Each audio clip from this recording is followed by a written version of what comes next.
Hello viewers, so good to have you today on our legacy moment. My name is Udaru Favor. Our teacher is going to be taking us on business studies under the topic banking services, and she's going to be treating check. So join us. Good morning, class. Good morning, ma'am. Okay, we have business study, and our topic is banking services, under which we'll be discussing check. Check is actually used by the commercial banks to what? To a customer who owns a current account. Now, what is check? Check is a written order to a bank to pay the person name on it a certain amount of money. Now, a bearer of a check is known to be the payee. The one who issued the check is known as what? The drawer. Then the bank or the institution that pays the money is known as the drawee. So these three can be referred to parties to check. Parties to check. Now, one more thing you need to know about check is this. The features of a check. Every check should have a date. There should be dates on it. Then every check should have a bearer. The bearer is the beneficiary, the person who is to cash the money over the counter. Then also, every check should have a signature.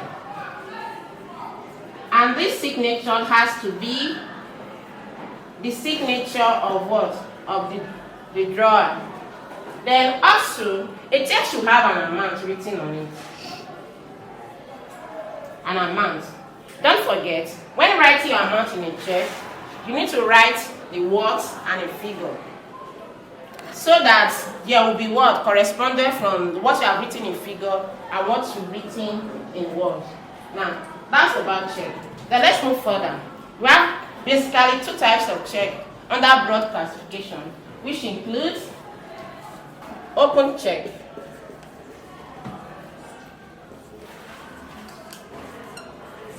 Then number two is cross check.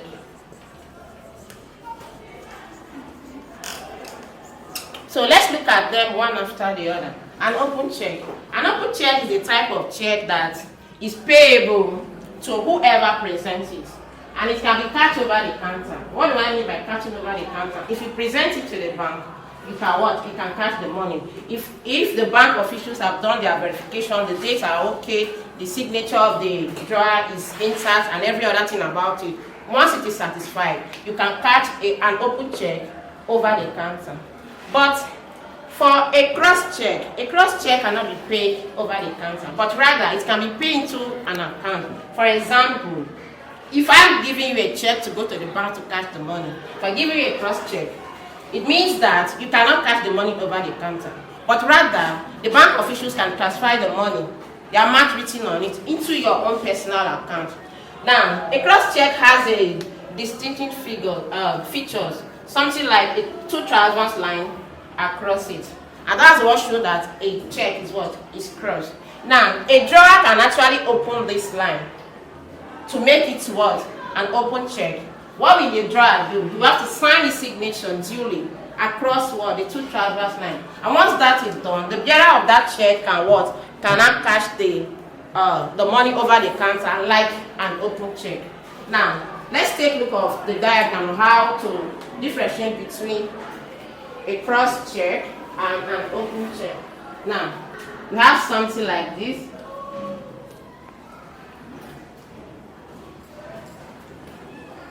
A rectangular form, perforated line. Then, something like this, we can call it what? The open check. Then the name of the bank has to be on it. The bearer, the person that benefits from, or the person who wants to cash the money, has to be on it. The date, the signature has to be on it. This type of check without two transverse lines is what we know as what? An open check.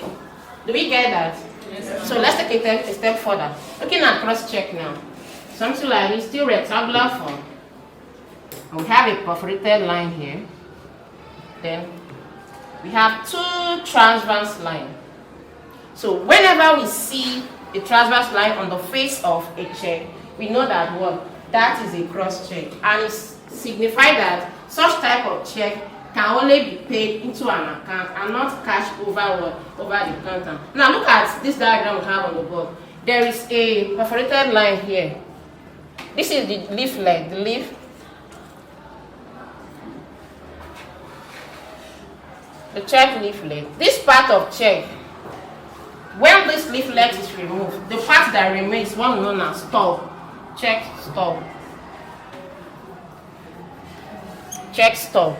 Now, so these are what how you differentiate between an open check and a cross check.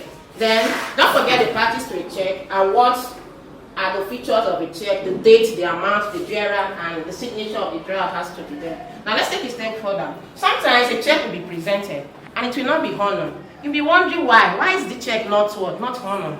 In other words, you could say the check has bounced. What are the reasons for it? Now, a check is dishonored when there is no date on it. If there is no date, it will be what? Dishonored, meaning that you cannot get the money because they have to be specific about the date. Then another reason why a check will be dishonored is that if there is difference between the amount written in words and figure, there's difference between the amount written in words and figure, such type of check will not be what? Will not be honored. Another reason why a check will be dishonored is that if there is differences, if there is signatory differences, for example, the signature on the accounts and what the leaflet signature is bearing, if they are not the same, that type of check will what? Would not be honored by what? By the bank officials. Moving further, having said that, there are more reasons why a check will be dishonored. For example, if there is insufficient funds in the drawer's account, if there is insufficient funds in the drawer's account, such a check will not be honored. Then apart from that, if there is an erasure in the course of writing the check, there's little cancellation or any form of alteration, then such check will not be what? Will not be honored. There are more reasons why checks are dishonored. Includes another one is when there is an order from the drawer to put a stop to that payment. Sometimes a drawer can write certain amount on a check. Maybe in the course of activity, the check is missing. The written check is missing. He can call his officer to put a stop that in case anyone presents a certain amount of check, please don't honor that type of check. I misplace it. So if there is an order from the drawer to the bank, such a check will not be honored. Then another reason why checks are dishonored includes when there is a court injunction. And there is a court injunction. Maybe the person is involved in a criminal activity, and so the court now give an order that okay, please, such account has to put on hold. And if there is a check coming from such account, it will not be what? It will not be honored. Another reason is that if the account is closed or frozen, if you present a check to a bank and that account from which you want to draw the money is closed or frozen, you will not be able to what? To have access to the money that is written, to the amount that's written on it. Now, having said that, can we mention some of the reasons why banks dishonor a check? If the amount in figure is not rhyming with the amount in words. Good one. A sound clap for another reason. One more person. Give me one reason why a check will be dishonored. If the account is closed or frozen. Okay, if the account is closed or frozen. A sound clap for us. Now let's move further. Let's look at forms of banking. Forms of banking. Now, the advent of new technology or new electronic devices had made banking very, very simple. Today, you can do your bank transaction at any time of the day.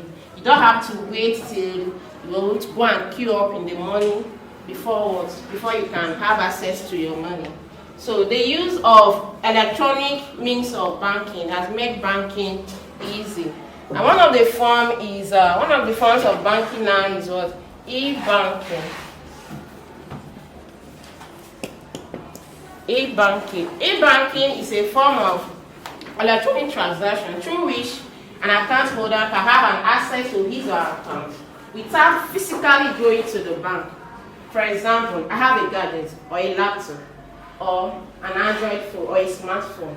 If I need to send money to anyone, once I get the person's account number, I don't need to go to the bank and fill the form.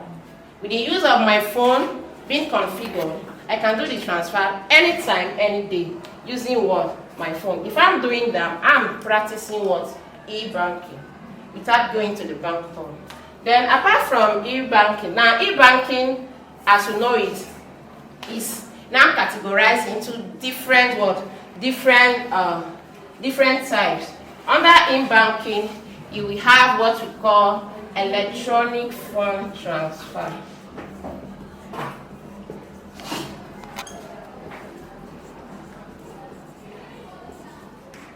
Then we also have home and PC banking. We have member card. We also have network banking.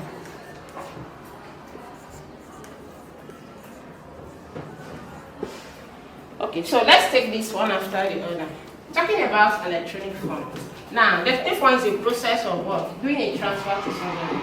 It can be locally, it could be international. For example, most exporters and importers, the means of payment they normally employ is what?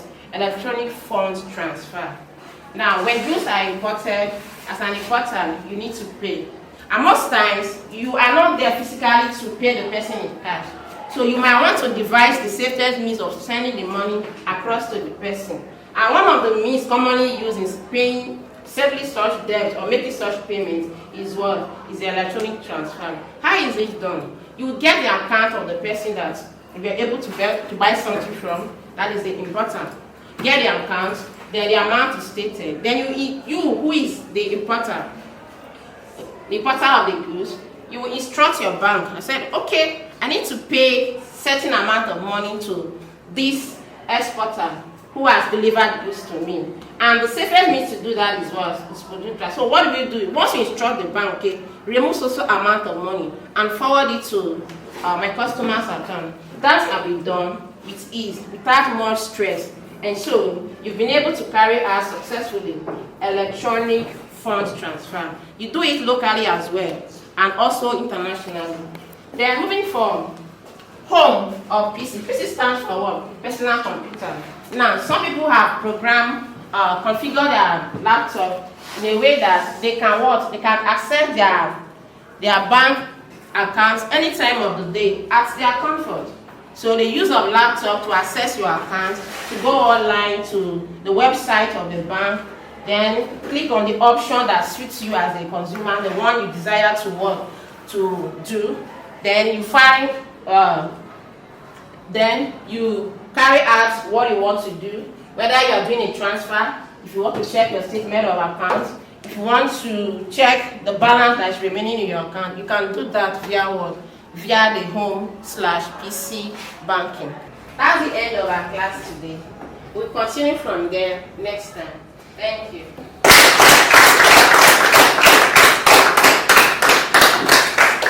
Wow, welcome back. Now you know what the check is and the types. Join us again next time. Bye. Salvation International Preparatory School. Salvation International Preparatory School. A place